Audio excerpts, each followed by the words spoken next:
facilitar um pouquinho. Ou seja, vos mostrar o caminho de como é que são feitas as provas de fisiologia e de que forma vocês devem estudar, mais ou menos, para que vocês tenham sucesso nesta prova.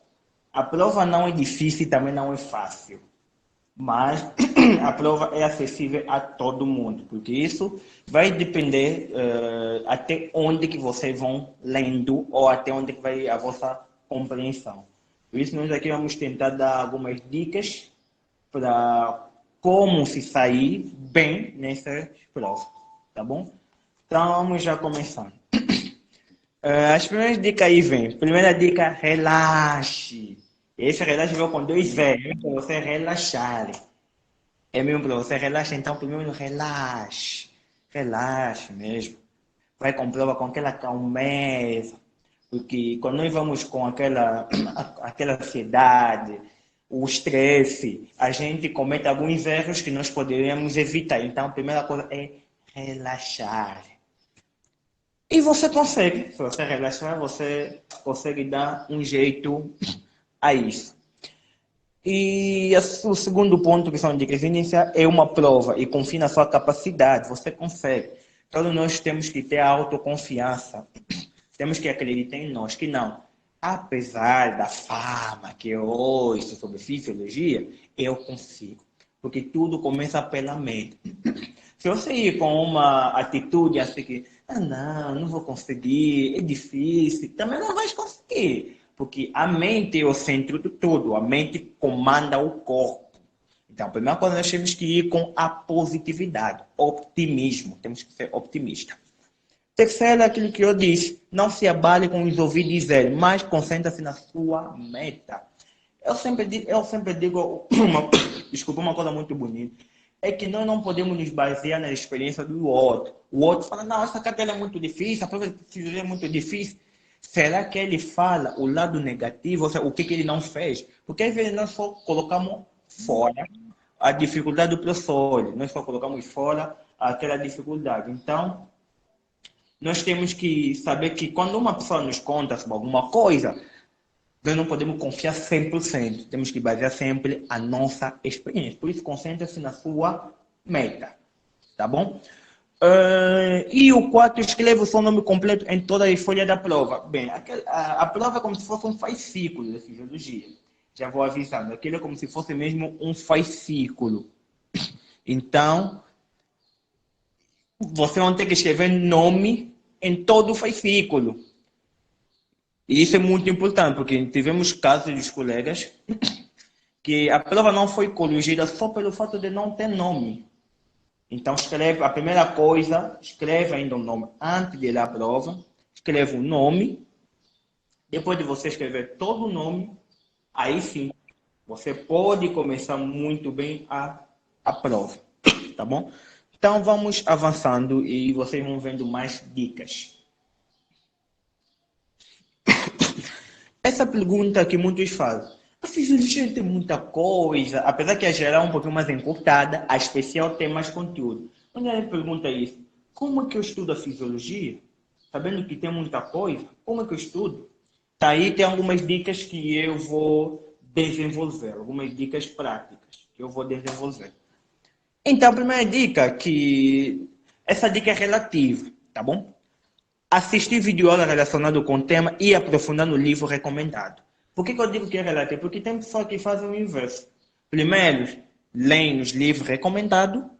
Quando for livro recomendado, baseio-me ao Guyton, a Margarida, ao Salveton, por aí vai. E depois vai para a videoaula.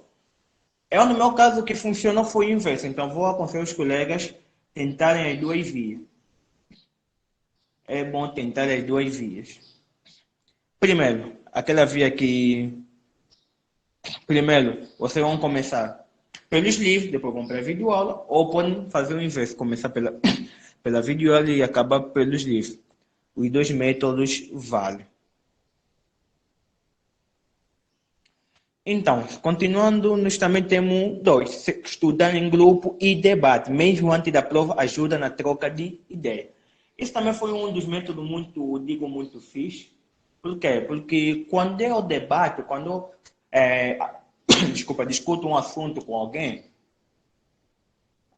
eu já não esqueço mais. Por quê? Porque eu fortaleço, eu faço uma fortificação do meu conhecimento. Então, se você debater um assunto, por exemplo, o mecanismo de catraca, antes da prova, quando você for para fazer a prova, esse mecanismo de catraca não vai fugir.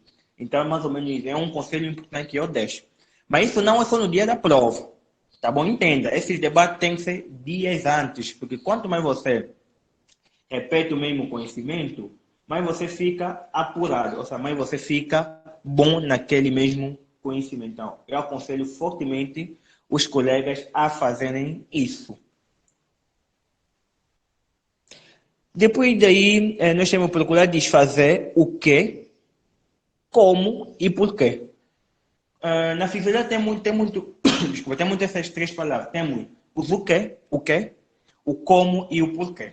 O que é o conceito? Por exemplo, o que é a contração muscular? O que é o potencial de ação? Nós temos que dominar muito esta parte aqui.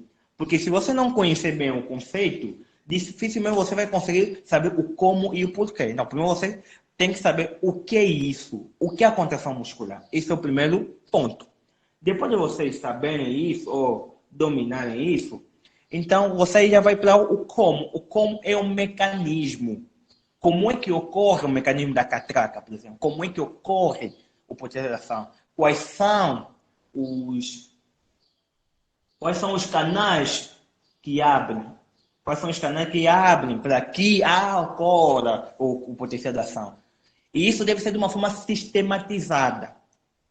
Não é começar a detonar, primeiro abre isso, não. Tem que ser não. Primeiro abre seu canal de sódio, depois canal de... Para dar um exemplo, depois de canal de sódio, potássio, depois de potássio e por aí vai. Porque no potencial de ação você vai começar na repolarização, depois vai na despolarização, não dá. Então você deve começar segundo a ordem, o como. Tá bom? O como. E o porquê, finalmente, aí você vai ter que saber o porquê que o mecanismo tem que ocorrer. Tá bom?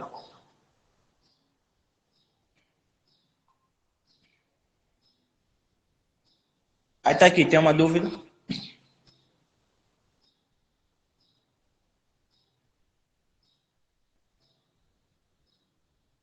Olha, se tiver dúvida, pode escrever ou levantar a mão.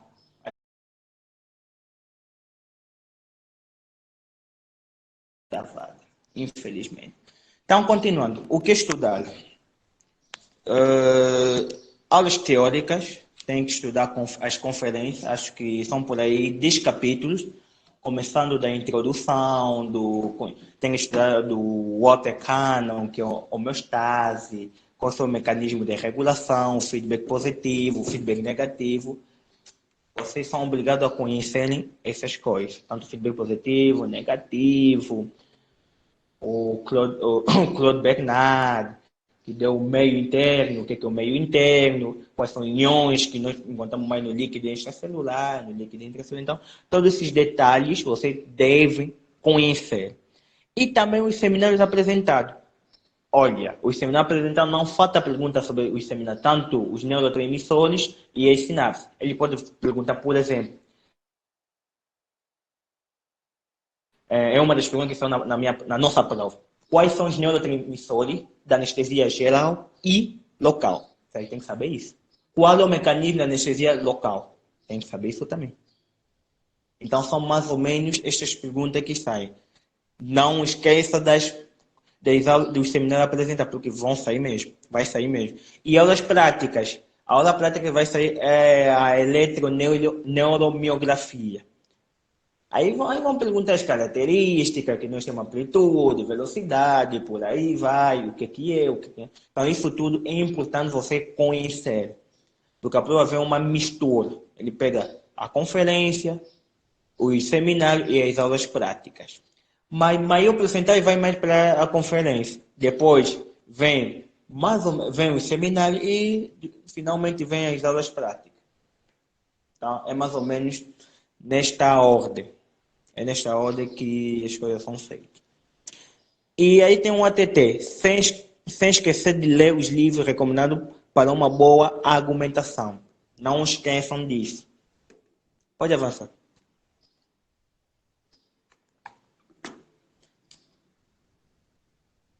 Então, vamos aí onde que... Quais métodos que é usado? Bem, aqui eu digo, são usados todos os métodos. Primeiro tem perguntas abertas, aqui faltou colocar aberta. Então ele pode, por exemplo, aqui está. Durante o período de instalação da fadiga, existe uma alteração dos padrões característicos da esfera muscular. Descreve quais e justifique. Pode ser uma pergunta desse jeito. Uma pergunta aberta. Também podemos ter perguntas de escolhas múltiplas. Por exemplo, os canais iônicos presentes na membrana citoplasmática são. Aí vem proteínas periféricas, esfingolípido, proteína transmembranária, molécula de colesterol, lípidos polares. Aqui é apenas assinalar. Você pode vir no A, colocar um X ou colocar um círculo na linha A, se for a verdadeira. Pode avançar?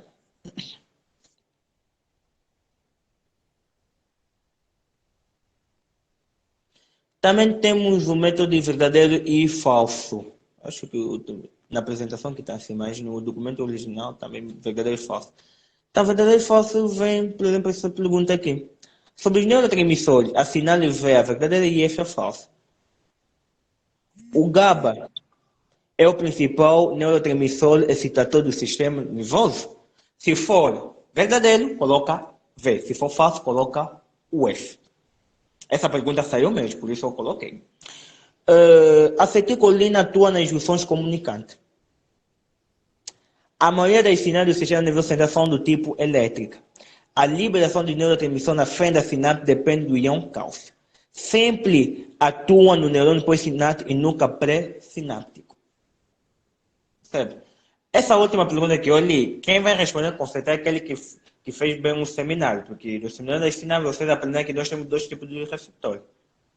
Se vocês se lembram, nós temos receptores pré-sinápticos e nós temos receptores pós-sinápticos. Não esqueçam disso. Eu posso ter o receptor na memória pré-sináptica, que geralmente são receptores regulatórios, que pode ser hetero ou auto. Certo? Eles que regulam a liberação do mesmo neurotransmissor. Então, aqui, cuidado, se vocês colocarem falso, devem ter cuidado, porque o neurotransmissor também pode aplicar-se ou pode ter a sua ação na membrana pré-sináptica. É importante. E também podemos ter de tipo legenda ou esquematizar. Quando eu falo legenda ou esquematizar, pode vir esta figurazinha aqui, e ele pede, por exemplo, para fazer a legenda. Ou também ele pode, por exemplo, que saiu na nossa prova, veio para desenhar o mecanismo de despolarização e repolarização, aquilo do sistema nervoso, ou seja, das fibras mielínicas, que vem uma pilha, como se fosse uma pilhazinha aí, não vem repouso, depois repouso vem despolarização vem repolarização. Mostrando bem as cargas. Por exemplo, quando nós estamos no repouso, nós temos o leak e o leque. Nós temos esses dois lados.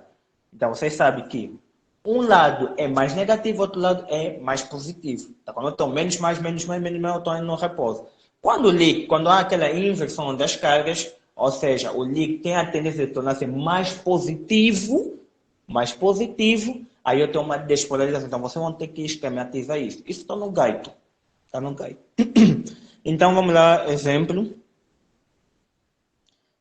Então, aqui é uma prova que foi transcrita.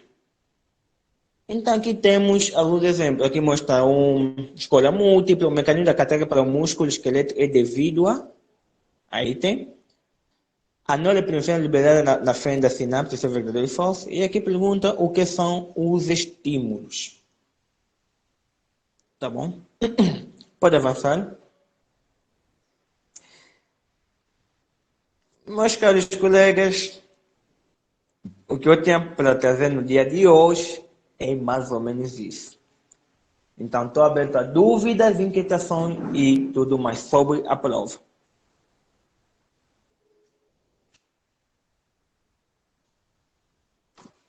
Tem uma pergunta aí? Ok. Cuidado, esquema e gráfico são coisas diferentes. Quando eu esquematizo, eu coloco e o gráfico são coisas diferentes. Então tem que ter cuidado nesses dois.